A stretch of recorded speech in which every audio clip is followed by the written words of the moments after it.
alhamdulillah kita masih tetap mendapatkan kenikmatan, kesehatan, kemerdekaan terutama, sehingga kita bisa melangkahkan kaki dari rumah sampai menuju majelis atau tempat ini dengan selamat, tidak lain untuk melaksanakan tugas kita selaku warga negara Republik Indonesia, yaitu untuk memperingati para pejuang-pejuang kita yang telah gugur mendahului kita demi membela negara kita.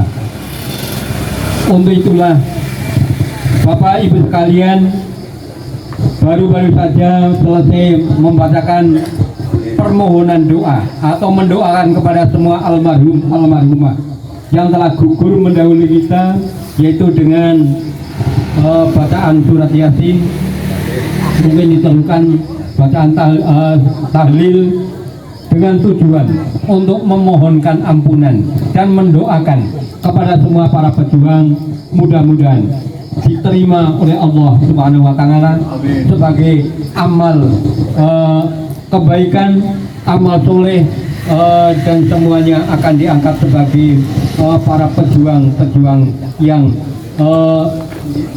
sangat-sangat bermakna bagi kita selaku warga negara Indonesia.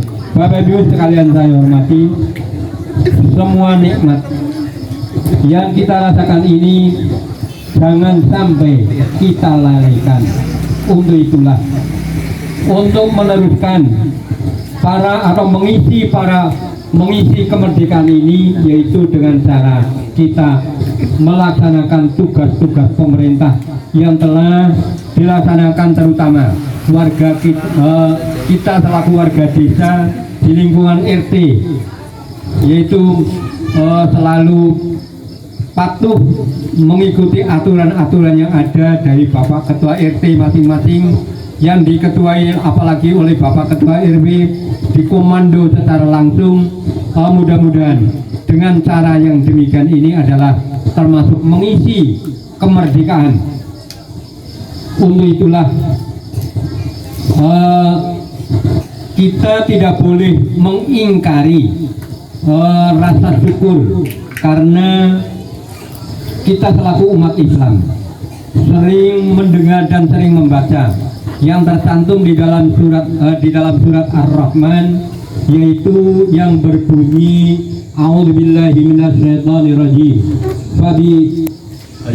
Fabi ayyi ala'i rabbikuma tukadziban. Itulah pertanyaan-pertanyaan Allah kepada kita selaku umatnya, dan mungkin ayat ini juga ada asbabun nuzul atau sebab-sebab diturunkannya ayat ini. Kalau kita menengok dari kitab suci Al-Quran, terutama pada surat Ar-Rahman, asbabun nuzul yaitu tercantum di dalam ayat yang ke-46, yaitu yang berbunyi waliman khaufa maqama rabbihi jannatan. Itu ada asbabun nuzul, sebab-sebab diturunkannya ayat tersebut, yaitu ada seorang yang takut untuk menghadapi dua permasalahan besok pada hari kiamat, yaitu dengan diturunkannya ayat ini. Pada saat itu terjadi, Abu Bakar As-Siddiq menerangkan tentang hal kiamat, tentang hari pembangkitan, termasuk surga dan neraka. Dan Abu Bakar As-Siddiq ini juga mengkhawatirkan kepada dirinya sendiri, yaitu menambah penjelasan bahwa dirinya supaya tidak mengalami permasalahan ini, kepengin dijadikan sebagai rerumputan biar dimakan oleh sejenis hewan. Untuk itulah dengan cara ini akhirnya Allah menurunkan waliman khaufa maqama rabbihi jannatan. Itulah gara-gara diturunkan ayat. Untuk itulah mungkin Bapak Ibu sekalian yang setiap malam Jumat, terutama bapak-bapak tadarus Al-Quran, terutama surat Yasin, mungkin sudah tahu persis atau sering dijelaskan asbabun nuzul surat Yasin. Apa sih sebetulnya? Ada keterangan-keterangan di dalam surat Yasin.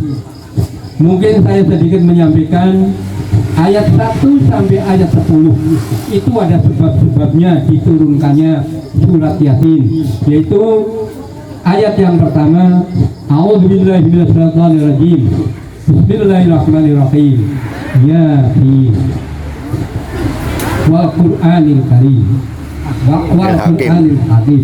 Ini dan seterusnya, maaf.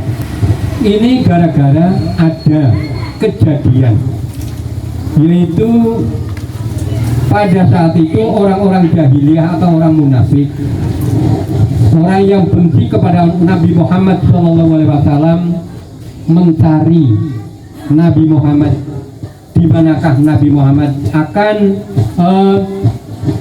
akan disiksa, karena pada saat itu Nabi Muhammad sedang membaca surat As-Sajdah dengan lantunan yang sangat merdu, tapi orang-orang jahiliyah, orang-orang kafir sangat benci kepada Muhammad.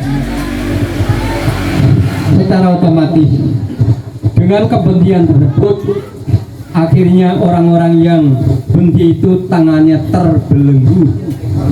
Akhirnya turunlah ayat pertama, kedua sampai ke-10.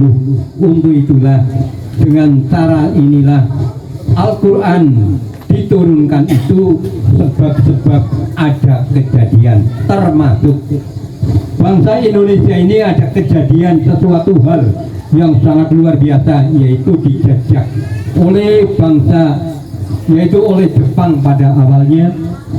Oleh Jepang pada saat itu kita merasa pada saat itu sangat-sangat sulit untuk mencari makanan, sulit untuk mencari pekerjaan, karena segala sesuatunya dikuasai oleh Jepang. Untuk itulah anugerah dari Allah, dengan cara ditunjukkan oleh Allah, akhirnya para pejuang itu mempunyai etikat baik untuk mempertahankan, untuk menjadikan Indonesia menjadi merdeka, bebas dari tekanan-tekanan. Untuk itulah kami selaku warga negara Republik Indonesia wajib bersyukur, yaitu mensyukuri nikmat yang telah diberikan kepada kita sekalian. La in syakartum la azidannakum, lamun kita syukur bakal ditambah rezekine. Andai kata kita wala in kafartum inna adzabi lasyadid, andai kata kita mengkufuri atau mengingkari ucapan terima kasih ini, adalah kita akan mendapat siksa yang sangat pedih. Bapak Ibu sekalian saya hormati, kiranya secara ringkas saja saya sampaikan, karena waktunya sudah malam dan kemampuan kami juga hanya sebatas itu. Ada kurang lebihnya mohon maaf. Akhiran, alhamdulillahirabbil alamin, billahi taufiqul hidayah. Assalamualaikum warahmatullahi wabarakatuh.